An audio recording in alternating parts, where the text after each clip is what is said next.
Hatchet by Gary Paulsen, chapter 16. And now he stood at the end of the long part of the lake and was not the same, would not be the same again. There had been many first days, first arrow day, when he had used thread from his tattered old piece of windbreaker and some pitch from a stump to put slivers of feather on a dry willow shaft and make an arrow that would fly correctly. Not accurately, he never got really good with it, but fly correctly so that if a rabbit or fool bird sat in one place long enough, close enough, and he had enough arrows, he could hit it. That brought first rabbit day, when he killed one of the large rabbits with an arrow and skinned it as he had the first bird. Cooked it the same to find the meat as good, not as rich as the bird, but still good, and there were strips of fat on the back of the rabbit that cooked into the meat to make it richer. Now he went back and forth between rabbits and fool birds when he could, filling in with fish in the middle. Always hungry. I am always hungry, but I can do it now. I can get food, and I know I can get food, and it makes me more. I know what I can do. He moved closer to the lake to a stand of nut brush. These were thick bushes with little stickler pods that held green nuts that he thought he might be able to eat, but they weren't ripe yet. He was out for a fool bird, and they liked to hide in the base of the thick part of the nut brush, back in where the stems were close together and provided cover. In the second clump, he saw a bird, moved close to it, paused when the head feathers came up, and it made a sound like a cricket, a sign of alarm just before it flew. Then moved closer when the feathers went down, and the bird relaxed. He did this 4 times, never looking at the bird directly, moving toward it at an angle so that it seemed he was moving off to the side. He had perfected this method after many attempts, and it worked so well that he had actually caught one with his bare hands, until he was standing less than 3 feet from the bird, which was frozen in a hiding attitude in the brush.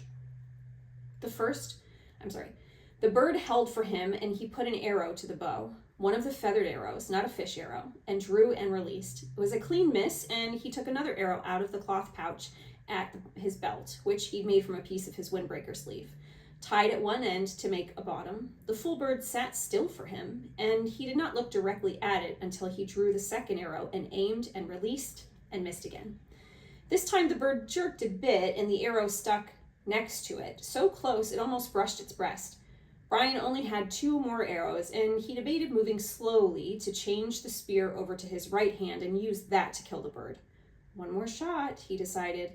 He would try it again. He slowly brought another arrow out, put it on the string, and aimed and released, and this time saw the flurry of feathers that meant he had made a hit.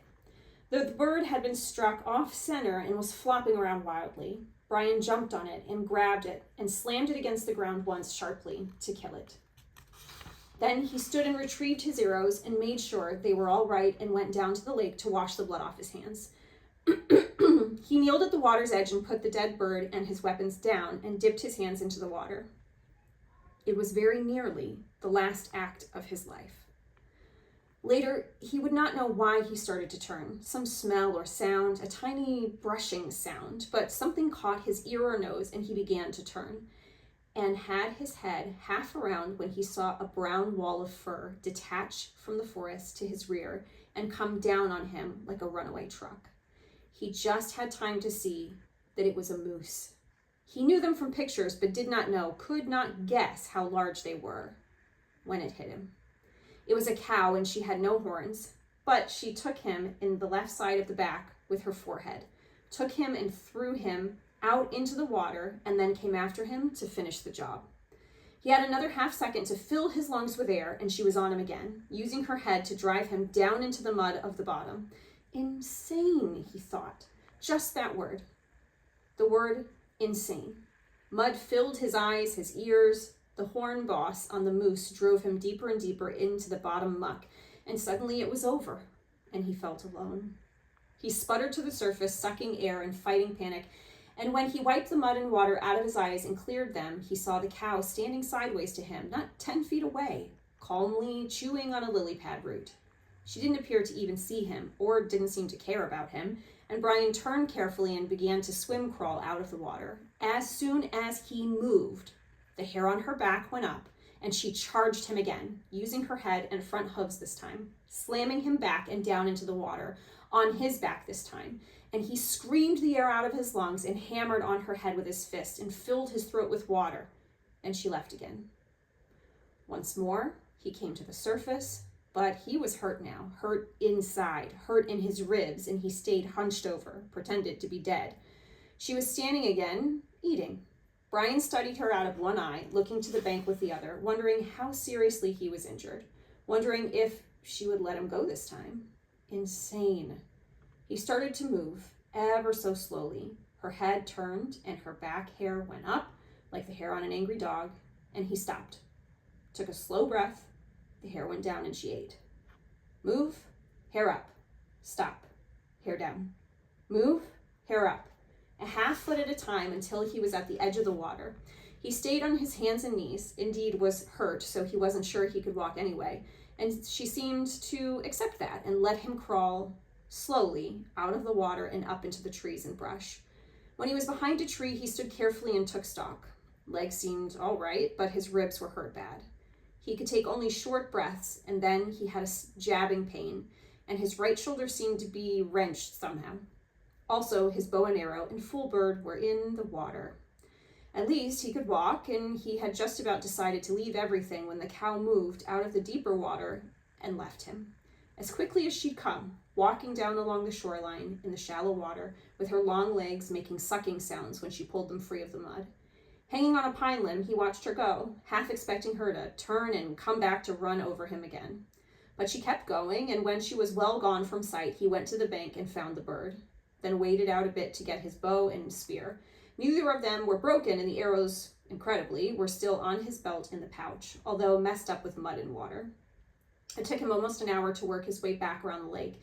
His legs worked well enough, but if he took 2 or 3 fast steps, he would begin to breathe deeply, and the pain from his ribs would stop him, and he would have to lean against a tree until he could slow back down to shallow breathing.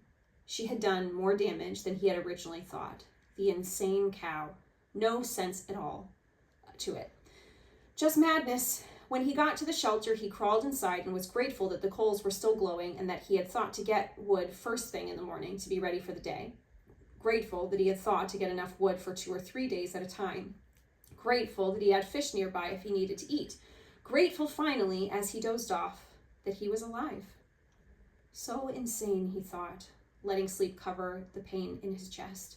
Such an insane attack for no reason, and he fell asleep with his mind trying to make sense, trying to make the moose have reason. The noise awakened him. There was a low sound, a low roaring sound that came from wind.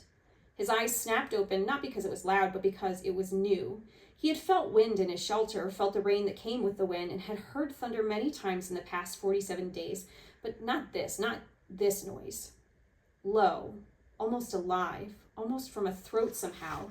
The noise was a roar, a far-off roar, but coming at him. And when he was fully awake, he sat up in the darkness, grimacing with pain from his ribs. The pain was different now, a tightened pain, and it seemed less.